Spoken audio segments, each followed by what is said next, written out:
chai. Jopur mag majan koro odagi luoro kaluwore kod oro masani ogotache pacho ka kendo osemiyo chai ma ikayo dok piny gata malo 60 kaluwore kod riwruok mar Kenya Tea Development Agency KDDA David Ichocho mano jatelo margi. Nok mar koth e pacho ka oduoko chien chai ma ikayo. Kopogore gi oro, jopur mag chai bende wacho ni nengo mar puro chai omedo idho malo kendo duoko piny yuto margi.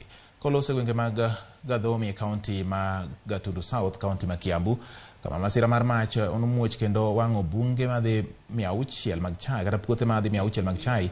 Chocho wacho ni jopur ni kod chenro mar geto koth kendo gigeno ni pur biro bedo maber. It has started from all the way from January to now, and ideally it will have an impact in terms of shortage of production of tea. Of course, the month of February, our tea has gone down to an extent of 60% across all our zone and tea producing areas. But we are optimistic and hopeful that the rain will be able to come by the end of this month of February and early March, and the production will be able to come back to the high production that we are used to.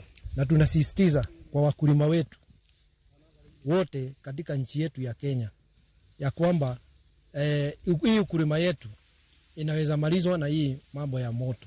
Kwa hivyo wawe waangalifu sana wakati wanachoma kitu yoyote, kwa sababu hii mambo ya moto inaweza leta hasara kubwa kwa wakulima wetu.